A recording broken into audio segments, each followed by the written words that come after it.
Hey guys, Jeff Beggins here. It is October 22nd, 2024, and we just came through one hell of a few weeks here, as you guys all know. And if you haven't known, we just went through Hurricane Helene and then Hurricane Milton, all within a 2-week time period. And it's been ridiculous. So I'm going to show you a couple interesting things. This is going to kind of act as a dual purpose. So the owners of the Azul project are going to see kind of what that's looking like right now. And then everybody else is going to see why we're building and why we're building and how we're building. And so 3 weeks, this is 3 weeks post-storm. If you look down every street, we'll show you some footage and B-roll of the other streets right now. We're in the middle of a cleanup effort now, but everybody's house is in piles right in front of this. Everything ground story, everything first level, which is 80% of the homes on the Barrier Islands, took 8 feet of water, right? And 8 feet of water is a real serious level, right? If you can look in here across the street, right? If you zoom in to the storm shutters there in the middle, you can see that line, that dark line. That's where the Gulf of Mexico met Boca Ciega Bay, and 8 feet of water surged in very rapidly and came from the Gulf of Mexico, which is less than a block from here, and met Boca Ciega Bay. You can see on the aerial that we're gonna show you here. But that's where the water came up to, plus waves on top of that. So when we built this project, it used to be 12 cottages, right? They're all single-story little bungalow cottages that were all built on concrete block footers. What do I mean by that? If you can zoom in on that one on the end there, Taylor. If you zoom in on the cinder blocks, it's actually sitting up on cinder blocks, right? That's the foundation just sitting up on concrete blocks. And then imagine what happened to many, many homes is when you get an 8-foot wall of water that comes across to the level we just showed you, it gets knocked off those foundations. Yeah. Pick it up. So if you see that property right down there, sitting on those concrete blocks, that foundation, you get an 8-foot wall of water that comes across. Functionally, structurally, foundationally, it just can't take that. So now you're sitting where 80% of the homes are stuck with 8 feet of water across them. And now FEMA and the insurance companies, adjusters are coming out saying, what in the world do I do? Right, which is a whole different video we could do at different times, but it's creating a major problem because I'll just touch on it for now. So take that structure right there. The land is probably worth 800 grand, right? If we walked over and wanted to buy it right now, it's going to cost us $800,000 to buy that house because it's on the Barrier Islands. The beach is literally right here. With a good baseball hit, I can hit the beach, right? So that's what it's cost. But the structure is probably valued at less than 100 grand. Probably that house is probably valued at $80,000 on the FEMA structures, right? Which means there's something called the 50% rule, which means that structure, you can only spend 50% of the value of the structure in renovation. So if that was an $80,000 structure, right, and all I have is $40,000 to fix it up, I can't do a kitchen and a bathroom and flooring and windows for anything close to $40,000. So what's happening now is everyone's meeting with their adjusters and they're getting some interesting news that it's not able to be repaired, right? Because if you have to spend more than, in this case, $40,000, the city is not going to give you a permit to fix, to renovate, to do anything because they want it gone. Right now, this is a controversial topic, but let's talk about what FEMA's role is, right? FEMA, Federal Emergency Management Agency, right? So their job is to fix problems, right? When they come in disasters. They don't like fixing disasters because they write checks for $200 billion is the estimate for this one hurricane alone, right? $200 billion worth of damage. So insurance companies are writing checks, they don't want to write checks. Federal government's writing checks, they don't want to write checks. Nobody likes writing checks, right? So that's what we're doing. So FEMA is going to come in and say, you can't build that. So now what are the options? The options are FEMA's wish list. If you think about what it is, FEMA's wish list is to have nothing beyond the Barrier Islands that is ground level, and to have nothing that is out here that's not built to stringent hurricane codes, that is very high up, so it can take a surge when it comes onto the island. It's not going to stop happening, guys, right?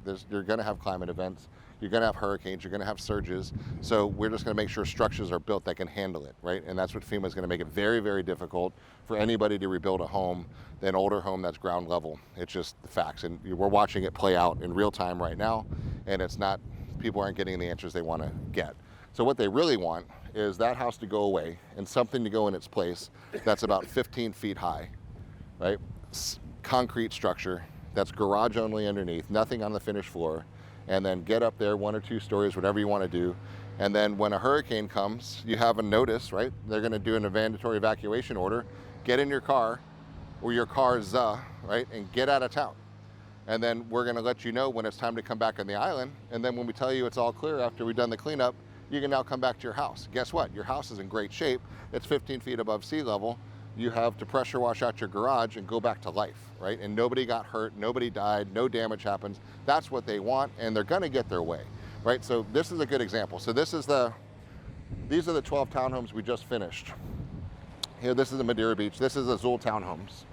And this project here is finished, right? Completely finished. We were getting ready to close these units right before Hurricane Helene came. The last episode we had on this one for our owners, the palm trees were placed, everything was finished. We're doing the final touch up with the little paint inside that was wrong. And then all of a sudden we get Hurricane Helene comes in and it runs across the island 8 feet of water. Now, we've talked many times in our videos past how high this is. We're about 5 feet above the street, just at our first level where our garage is. This is not living level. This is garage. Why? Because that's what FEMA wants, right? They want everything raised up. Our first living level isn't until up here. We're about 14 feet high. That's exactly what they want, because everything down here is expendable. It's garage, right? That's where you're not going to have your car because you're going to evacuate and get out of here. So it's designed to let the water come through. You've got these flow vents that roll through. So water comes in, it takes the pressure, it blows through, and it's done. So when the storm leaves, the water recedes, you're left with a little bit of mess. So here's the worst that we got. Show you what it is. Well, a lot. So number one, we lost a lot of beautiful palm trees. In the grand scheme of things, they're palm trees, we can replace those, right? Nobody got hurt, there's no damages here. The water came all the way across the island. There's the beach over there, and you can still see this is how high the water came, even as high as we are. So we're 5 feet above plus 3. We got about 8 foot of water that came across. The Gulf of Mexico literally connected to Boca Ciega Bay. So what did it damage in here? We got some touch-up paint we need to do on solid concrete poured celled walls. You watched our updates, a lot of you have. We showed you the entire construction process where you're seeing the cells filled with concrete and rebar and steel. This is why, right? This is the construction that we're needing.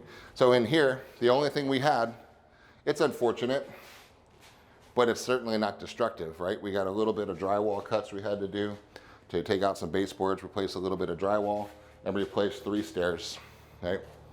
We can deal with that. The elevators are upstairs, no damage for those. The garage level down here has an epoxy coated finish. It's pressure washed out, little touch up paint, and we're done, okay? This is the worst, right, that you're gonna get in a new construction project.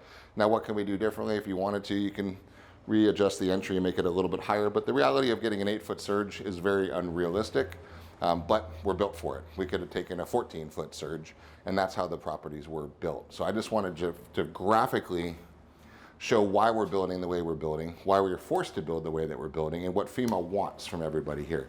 So it's everybody to be alive, everybody to be safe, and not have to write checks, right? So that's the issue. This is why solid concrete matters. You can even see the little weep holes here that were designed, I thought were a little overkill, but they're not, because you got water in. Now water can come in, flow out. You don't have the pressure pushing on the walls. It can go out the back, the sides, all over here, all out here, and the garage pressure equalizes. The engineering is phenomenal in these buildings, and it's designed to take these type of situations. Upstairs, perfect and pristine. Not a problem at all. You're built, all the utilities are underground. You don't have problems with trees hitting power lines.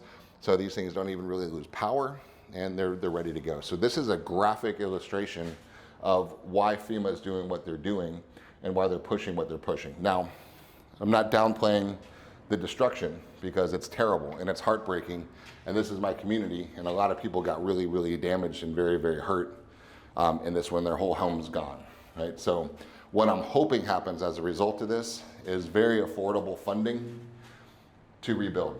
And there's already some good loan programs out there, the FHA 203 disaster loans, which is 0 money down to let people build new homes.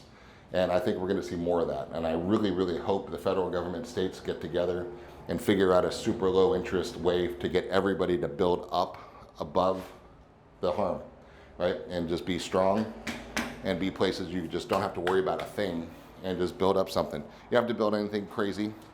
Put your garage underneath, get all your stuff up, get your cars, get out of town, come back when you can, pressure wash, come back to your life, right? With no loss of life, no loss of anything. So this is just very graphic example of what's happening here.